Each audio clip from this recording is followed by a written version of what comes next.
ஒரு சிறிய பட்ஜெட்டில் புதிய ஆர்டிஸ்ட் வச்சு எடுத்த படம் நெட்ஃப்ளிக்ஸ் பார்த்துட்டு ஒரு நல்ல குவாலிட்டியான கண்டென்ட்டை கொடுத்துருக்கீங்க அப்படின்னு அவங்க வாங்கியிருக்காங்கன்னா, தமிழ் சினிமா இப்போ வந்து பல சிக்கல்கள் இருக்குது நம்ம சொல்லிகிட்டே இருக்கும்போது நல்ல விஷயங்களும் பேசணும். சிக்கல்கள் நிறைய இருக்குது. ஆடியன்ஸ் இன்னைக்கு செலக்டிவாக சில படங்களுக்கு பெரிய லெவலில் ப்ரொமோட் பண்ணுற படத்துக்கு உள்ளே வராங்களே தவிர சின்ன படமாக வரும்போது படத்தை கண்டுக்கூட மாட்டேன்றாங்க. கடந்த 2 வாரமாக நான் சொல்கிறேன், பிரச்சனைகளை மட்டும் சொல்லக்கூடாது, சங்கங்கள் மாற்றத்தை கொண்டு வர முடியாது. சங்கங்கள் மாற்றத்துக்கு ஒரு கேட்டலிஸ்டாக இருக்க முடியும். அவங்க நீ ஃபார் எவர்னு சொன்னதுக்கு என்னன்னா, ஆடியன்ஸை நம்பி சொல்றாங்க. நல்ல சப்ஜெக்ட்ஸை கொண்டீங்களா, நீ for ever you will come to the மூவிங்கிறத வச்சு தான் அவங்க இந்த படத்தை எடுத்திருக்காங்க. இதில் என்னன்னா, பழமையும் புதுமையும் சின்ன கான்ஃப்ளிக்ட், அது என்ன பேலன்ஸாக இருக்கணுங்கிறத ரொம்ப அழகாக சொல்லியிருக்காங்க.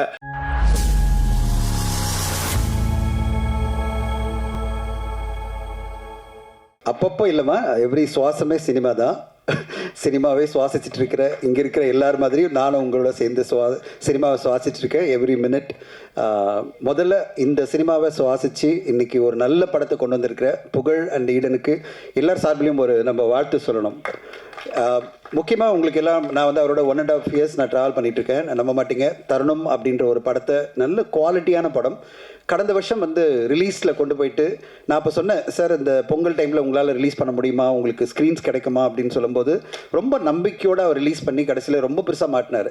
அவருக்கு வந்து நம்பர் ஆஃப் ஸ்க்ரீன்ஸ் கிடைக்கல, ஒரு குவாலிட்டியான படத்தை எடுத்தும் அவருக்கு கிடைக்க வேண்டிய உண்மையான வெற்றி கிடைக்கல. ஆனால் புகழ் அண்ட் ஈடன் அதில் சோர்ந்தே போகல. இத்தனைக்கும் வந்து 30 ஸ்க்ரீன் தான் கிடச்சி திருப்பி ரீரிலீஸ்ன்னு அவங்க ட்ரை பண்ணி அதுலேயும் அவங்களுக்கு வெற்றி கிடைக்காம, அதனால் பல பிரச்சனைகள், ஃபைனான்ஷியல் சிக்கல் வந்த போதும் மனசு தளராமல் இன்றைக்கி நீ ஃபார் எவர் அப்படின்னு ஒரு படத்தை அவங்க கொண்டு வந்திருக்காங்கன்னா, சினிமா மீது இருக்கிற மிகப்பெரிய காதல் தான் அதுக்கு காரணம். அதுக்காகவே இந்த படம் வந்து மிகப்பெரிய வெற்றியடைய நான் எதிர்பார்க்குறேன். புகழ் அண்ட் ஈடன், உங்களுடைய அந்த பர்சிஸ்டன்ஸ், அந்த பேஷன், அதுக்காகவே உங்களுக்கு வெற்றி கிடைக்கும். பக்காவாக இந்த படத்தை வந்து லாஸ்ட் 6 months எனக்கு இந்த படத்தை பற்றி நான் கேட்டே இருக்கேன், சார் எப்போ சார் காமிக்க போகிறீங்கன்னு. ஏன்னா எனக்கு நிறைய பேர் காதில் தகவல் வந்துகிட்டே இருக்குது, படம் நல்லா வந்திருக்கு, படம் நல்லா வந்திருக்கு அப்படின்னு என்கிட்ட சொல்லிகிட்டே இருக்கும்போது, நான் அவர் ஃபாரின்லேயே இருப்பார், நான் வந்து எப்படியாவது இமெயில் தான் அனுப்பணும். இமெயில், வாட்ஸ்அப்பெல்லாம் பார்க்க மாட்டார் அவர், ஏன்னா ஃபாரினில் இன்னும் அரேபியன் கண்ட்ரியில் இருக்கார். மெயில் அனுப்பிச்சா பதில் வரும். அப்போ சொன்னார், நான் படம் ரெடியானோடனே காமிக்கிறேன் அப்படின்னு சொன்னார். நீங்கள் நம்ப மாட்டீங்க, இன்றைக்கி இந்த படத்தை அவர் வந்து ஒரு 3 months முன்னாடி உருவாக்கி படத்தை காமிச்சு நெட்ஃப்ளிக்ஸ் இந்த படத்தை வாங்கியிருக்காங்க. ஒரு சிறிய பட்ஜெட்டில் புதிய ஆர்டிஸ்ட் வச்சு எடுத்த படம் நெட்ஃப்ளிக்ஸ் பார்த்துட்டு ஒரு நல்ல குவாலிட்டியான கண்டென்ட்டை கொடுத்துருக்கீங்க அப்படின்னு அவங்க வாங்கியிருக்காங்கன்னா, அப்போது நல்ல தரமான கண்டென்ட் நம்ம கொடுத்தா கண்டிப்பாக ஓடிடி பிளாட்ஃபார்ம்லாம் வாங்குறாங்கிறதுக்கு இந்த படம் ஒரு உதாரணம். இதுக்கு கான்டாக்டோ இல்லை இன்ஃப்ளூயன்ஸோ எதுவுமே காரணம் இல்லை. உண்மையான உழைப்பு இந்த டீம் கொடுத்த உண்மையான உழைப்பு, சிறப்பான ஒரு படைப்பு, அதுக்கு கிடைச்ச ஒரு வெற்றியாக நான் பார்க்குறேன்.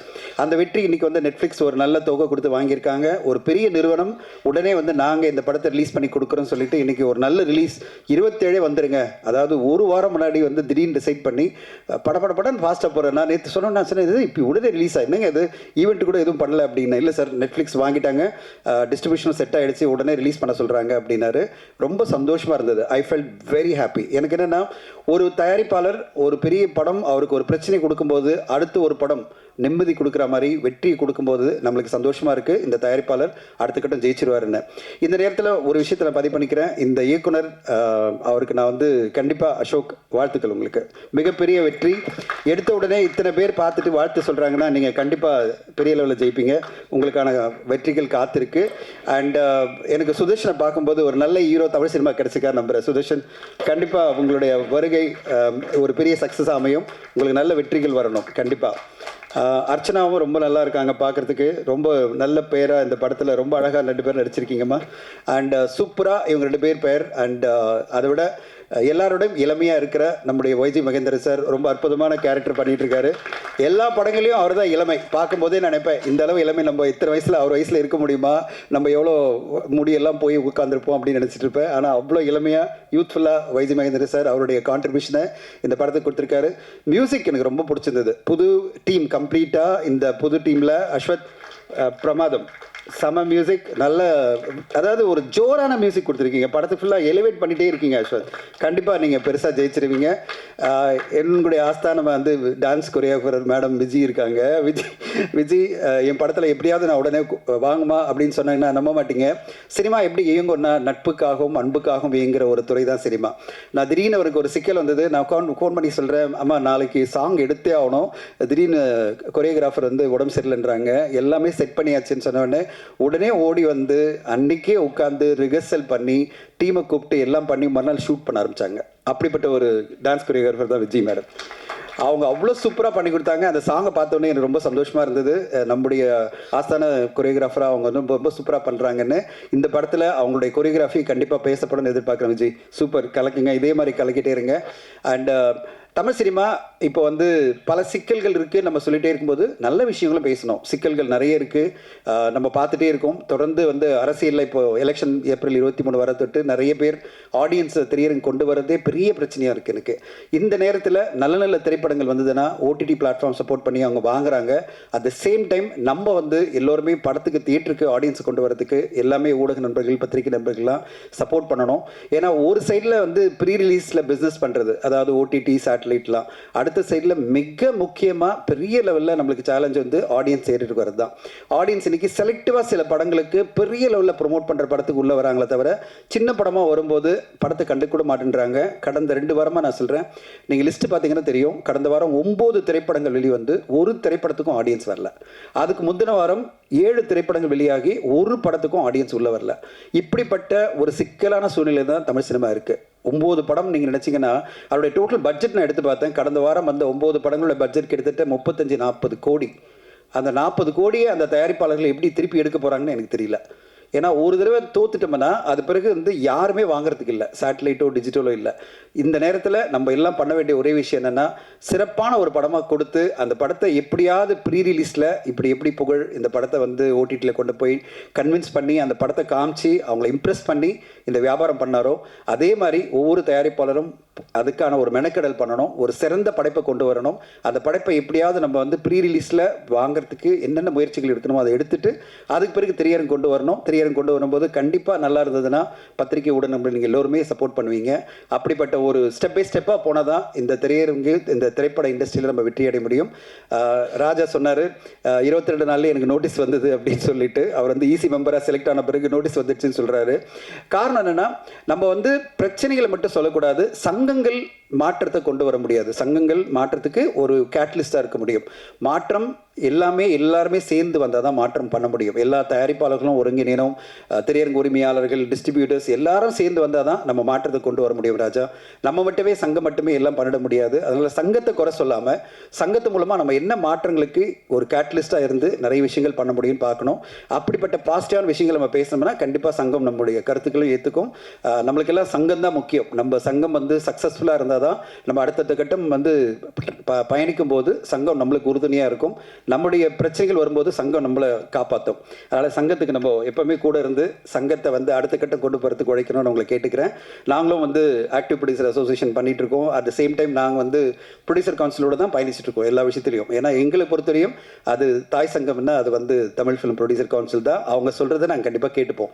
அப்படிப்பட்ட ஒரு அதாவது இணக்கமாக நடந்தால் தான் இண்டஸ்ட்ரி நல்லாயிருக்கும். இந்த நேரத்தில் எல்லா பத்திரிகை ஊடக நம்பர்களுக்கும் ஒரு கோரிக்கை என்னென்னா, இது மாதிரி ஒரு சிறிய பட்ஜெட்டில் புதுமுகங்கள் அறிமுகமாகிற ஒரு படம் வரும்போது இன்னும் நீங்கள் பெரிய லெவலில் தூக்கணும். ஏன்னா அவங்களுக்கு சப்போர்ட்டாக பெரிய பெரிய ஆர்டிஸ்ட்டோ இல்லை பெரிய பெரிய டெக்னீஷியனோ இந்த படத்தை ப்ரொமோட் பண்ண மாட்டாங்க. அந்த இடத்துல நீங்கள் இருந்து இந்த படத்தை அடுத்த கட்டம் கொண்டு போகணும்னு உங்களை கேட்டுக்கிறேன். ஏன்னா எல்லா படத்துக்குமே ஒரு பெரிய பெரிய சப்போர்ட் கிடைக்காது. பெரிய ஆர்டிஸ்ட், பெரிய டைரக்டர்லாம் வந்து ப்ரொமோட் பண்ண மாட்டாங்க. சில படங்களுக்கு மட்டும்தான் அந்த மாதிரி ஒரு ஆப்பர்ச்சுனிட்டி கிடைக்கும். அது வந்து எடுக்கிற ப்ரொடியூசராக இருக்கலாம், இல்லை நடிகலாக இருக்கலாம். ஆனால் எல்லா படத்துக்கும் அது கிடைக்காது. ஆனால் நீங்கள் அந்த பொறுப்பை எடுத்துக்கிட்டு இந்த படத்துக்கு பெரிய லெவலில் சப்போர்ட் பண்ணணும்னு நான் எதிர்பார்க்குறேன். என்னால் முடிஞ்ச சப்போர்ட் நான் கொடுக்குற மாதிரி நீங்களும் அந்த மாதிரி சப்போர்ட் கொடுக்கணும்னு உங்களை எல்லாம் தாழ்மையோட கேட்டுக்கிறேன். வாய்ப்புக்கு நன்றி. Thank you so much. முதற்கண் ஆண்டவனுக்கு நான் நன்றி சொல்கிறேன். காரணம், இந்த பத்திரிகை நண்பர்களையும் ஊடக நண்பர்களையும் பார்க்கும்போது எனக்கு ரொம்ப சந்தோஷமாக இருக்குது. இதில் பாதி பேர் எனக்கு கிட்டத்தட்ட 40 வருஷமாக நான் பார்த்துட்ருக்கேன். இவ்வளோ நேரம் என்னை இந்த ஃபீல்டில் வச்சுருக்கானே இந்த ஆண்டவன்றதும் போது எனக்கு ரொம்ப நன்றி. அண்ட் கடந்த ஒரு 5-6 வருஷமாக ரொம்ப வித்தியாசமான கேரக்டர்ஸ், ரொம்ப வித்தியாசமான கேரக்டர்ஸ் எனக்கு கிடைக்கும் போது மீண்டும் அவனுக்கு தான் நான் நன்றியை சொல்லணும், என் திறமைக்கெல்லாம் அப்புறம்தான். இந்த team is a winning team. அவங்க நீ ஃபார் எவர்னு சொன்னதுக்கு என்னென்னா ஆடியன்ஸை நம்பி சொல்கிறாங்க. நல்ல சப்ஜெக்ட்ஸை கொண்டீங்களா நீ for ever you will come to the மூவிங்கிறத வச்சு தான் அவங்க இந்த படத்தை எடுத்திருக்காங்க. முதல்ல அவங்க அசோக் வந்து என்கிட்ட கதையை சொல்லும்போது அவர்கிட்ட பார்த்து நான் அப்ரிஷியேட் பண்ணது என்னன்னா அந்த பையனோட கான்ஃபிடென்ஸ். சார் நாங்கள் ஒரு கதை பண்ணியிருக்கோம், இது நல்லா ஓடும்னு நினைக்கிறேன், அப்படிலாம் வந்து சொல்லலை அவர். நாங்கள் நல்ல கதை பண்ணியிருக்கோம், நல்லா எடுப்போம், நீ ஒழுங்காக வந்து நடி, இப்படி தான் சொன்னார். ஸோ அந்த கான்ஃபிடென்ஸில் வந்து அந்த confidence he had throughout the making of the movie. நான் ஒரு 5-6 நாள் ஷூட் பண்ணேன் அதில். அண்டு இந்த டைட்டில் நீங்கள் பார்த்தீங்கன்னா இது வந்து நீங்கள் தியேட்டரில் ரிலீஸ் பண்ணுறீங்களோ இல்லையோ எல்லா காலேஜிலையும் ரிலீஸ் பண்ணலாம். அதை நீங்கள் பசங்க கட்டடிச்சுட்டு வந்து பார்க்க வேண்டிய சப்ஜெக்ட் மாதிரி இருக்குது. என்கிட்ட அவர் கேட்டார், என்ன சார் இது சப்ஜெக்ட் பற்றினோடனே இந்த வாட்ஸ்ஆப்பை பற்றி அப்படின்னாரு. அதை கொஞ்சம் எக்ஸ்பிளைன் பண்ணுறீங்களான்னு கேட்டேன். அழகாக சொன்னார். நான் சொன்னாலும் உங்களுக்கு புரியாதுன்னாரு. அப்படின்னா சக்ஸஸ். ஏன்னா யாருக்கு புரியணுமோ அவங்களுக்கு போய் சேரும், யங்ஸ்டர்ஸை போய் கண்டிப்பாக சேரும்னு எனக்கு தெரியும். And there is a very nice balance. இதில் என்னென்னா பழமையும் புதுமையும் சின்ன கான்ஃப்ளிக்ட்டு, அது என்ன பேலன்ஸாக இருக்கணுங்கிறத ரொம்ப அழகாக சொல்லியிருக்காங்க. ஸோ நேச்சுரலி என்னை பார்த்த உடனே இந்த பழமைக்கு அந்த கேரக்டர் என்ன போச்சுட்டாங்க, ட்ரெடிஷனை நம்புகிறேன். ஏன்னா உங்களுக்கே தெரியும் நான் இன்னும் இருக்கிற காலம் MS விஸ்வநாதன், சிவாஜி கணேசன், கண்ணதாசன், அந்த காலத்தில் தான் நான் இருக்கேன். ஸோ அந்த கேரக்டர் என்னோட கொடுத்து இந்த பையனோட மோதுறது. And Sudarshan your very good future for the Tamil field, it's a good hero, நீங்கள் பாருங்கள். ஸோ ரொம்ப நல்லா பேலன்ஸ் பண்ணி விட்டுருக்காங்க. நான் ஏன் இதை தைரியமாக சொல்கிறேன்னா நான் இந்த படம் பார்த்தாச்சு. ஒரு 2 months பேக் இருக்குமா, 2 months back I saw the picture. I was very impressed by the picture. And அது மட்டும் இல்லை, இந்த யங்ஸ்டர்ஸுக்கு இன்றைக்கி இந்த காலத்தில் என்னென்னா தான் பிடிச்ச முயலுக்கு 3 காலுங்கிற மாதிரி இல்லாமல் நாங்கள் சொன்ன என்னோட வந்த ஃப்ரெண்ட்ஸ், அவர் கூட ஒருத்தர் வந்திருக்கார் from California, my friend Murugesh. நாங்கள் சொன்ன சில சஜஷன்ஸ் எல்லாம் கேட்டு he has implemented it and made the picture much trimmer and much slicker ன்னு சொல்லும்போது that is the sign of a good director, getting inputs from everyone. You got a good producer புகழ். அவர் நல்ல சாப்பாடு போடுவார் எல்லாருக்கும், இப்போ மக்களுக்கு நல்ல கலை தீனி போடுவார்னு நினைக்கிறேன். அசோக்குக்கு ஒரு சின்ன அட்வைஸு, உங்களுடைய டேலண்ட்டை பிரிங் அவுட் பிக்சர்ஸ் லைக் ஒரு கே பாலச்சந்தர் ஒரு பாலு மகேந்திரா ஆர் ஒரு மணிரத்னம் ஆர் எனிபடி இந்த அந்த ரேஞ்ச். பட் ஒத்துழைப்பில் be like an SP Muthuraman, அது ரொம்ப முக்கியம். ஒரு ப்ரொடியூசருக்கு ஒரு கணவன் மனைவி மாதிரி இருக்க வேண்டியது தான் டைரக்டரோட கடமை. ஏன்னா தனஞ்சயன் சொன்னது உங்களுக்கு தெரியும், எத்தனை படங்கள் ரிலீஸ் ஆகுது, எத்தனை பேர் தியேட்டருக்கு வராங்கன்றது. தியேட்டரில் அங்கே டிக்கெட் வைக்கிறவங்க கூட இல்லைங்க சில படங்களில். ப்ரொடியூசர்ஸ் நமக்கு இருந்தால் தான் டைரக்டர்ஸ் கேன் சர்வைவ். ஸோ ப்ரொடியூசரை வாழ வைக்கிற டைரக்டராக நீங்கள் கொடுங்க வித் யுவர் குவாலிட்டி. அப்போ தான் you will get more and more pictures. And it's not easy. கிட்டத்தட்ட 1.5 வருஷம் 2 years we have been working on this picture. எனக்கு இது தெரியும், பிகாஸ் என்னோட லைஃப் டைம் பிக்சர்னு நீங்கள்லாம் வந்தீங்க ட்ரெய்லர் ரிலீஸுக்கு சாருகேசி, அதுவே இனிமேல் மே மாதத்துக்கு மேலே தான் ரிலீஸ் ஆகும் போல் இருக்குது. So getting a small picture out is not easy. But கரெக்டாக ஆடியன்ஸ் ரீச் ஆச்சுன்னா அது ஓடுங்கிறதுக்கு சமீபத்தில் ஒரு 2-3 படங்கள் நமக்கு எக்ஸாம்பிள் சொல்லியிருக்கு. இந்த வித் லவ்ங்கிற படமாக இருக்கட்டும், தாய் கழுவின்னா நீங்கள் உடனே பெரிய ஸ்டார் வேல்யூன்றதுக்காக ஓடல, கண்டென்ட் இருந்தால் ஓடும். இந்த படத்தில் டெஃபினட்டாக கண்டென்ட் இருக்குது. அந்த பேலன்ஸ் பிட்வீன் புதுமை அண்ட் பழமை அண்ட் யங்ஸ்டர்ஸை கவரக்கூடிய விஷுவல்ஸ், அவருடைய way of taking shots, music particularly, camera எல்லாமே ரொம்ப அழகாக அமைஞ்சிருக்கு. அந்த ப்ரொடியூசர் எனக்கு அவங்க புகழை தான் ஜாஸ்தி தெரியும், அவங்க ஈடனை நான் ஜாஸ்தி இதுவாகலை. ரொம்ப silent producer but a good man. So இந்த காம்பினேஷனுக்கு ஒன்ஸ் அகேன் தனஞ்சயன் சொன்ன மாதிரி மக்கள்கிட்ட நீங்கள் கொண்டு போய் ரீச் பண்ணி விட்டா போதும். ப்ராப்பராக இது பாருங்கள், இது நல்ல படம் பாருங்கன்னு சொல்கிறது நீங்கள் சொல்கிற விதத்தில் you have to cover this picture. அப்படி பண்ணிங்கன்னா டெஃபினட்டாக இது குவாலிட்டியில் ஓடும் நான் நம்புகிறேன். இது வந்து எல்லா ட்ரெய்லர்ஸ்லையும் நான் சொல்கிற விஷயம் இல்லை, இந்த படம் நான் பார்த்துருக்கேன், அதனால் தைரியமாக சொல்கிறேன், திஸ் டிசர்வ்ஸ் டு ரன். ஏன்னா எப்போவுமே வந்து நம்ம சச்சின் டெண்டுல்கர், கோலி, MS தோனி இவங்க ஆடுற மேட்சே பாட்டுன்னு இருந்தோம்னா சஞ்சு சாம்சன் வரவே முடியாது.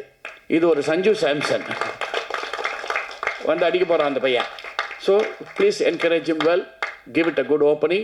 I was happy working for it. எனக்கு ஸ்பெஷலாக ஒரு ஹாப்பி என்னென்னா, பொள்ளாச்சியில் ஷூட்டிங் போது ஒரு வீட்டில் ஷூட் பண்ணிட்டு என்கிட்ட வேலை வாங்கணும்ல. ஸோ முதல்ல டைரக்டர் ப்ரொடியூசர், சார் இங்கே தான் சார் தேவர் மோகன் எடுத்தாங்க, இங்கே தான் இந்த சேரில் தான் சிவாஜி உக்காந்தாருன்னு. அப்புறம் நான் ஏன் நகர்றேன், அந்த சேர்லேயே உட்காந்து நமக்கு அது போதுமே வாழ்க்கை பூரா சிவாஜின்னு சொல்லிட்டா. இதை வச்சே என்கிட்ட வேலை வாங்கிட்டாங்க கபகபன்னு. சிவாஜி உட்காந்த சேர் வாங்க தான் ஷாட்டுக்கு வரீங்களா அப்படின்னு கூப்பிட்டு ஸோ எனக்கு அந்த ஒரு எக்ஸ்பீரியன்ஸ் ரொம்ப நல்லா இருந்தது. Good team. I was happy working with Vidya. ஏன்னா அவங்க family is very well known to my mother. Nizhalgal ரவியும் இதில் ஒரு ரொம்ப நல்ல கேரிகேச்சர் பண்ணியிருக்காரு. All artist have done well. You will like it. Let me assure you, I like the movie. You will like it. Give them a good opening. Thank you.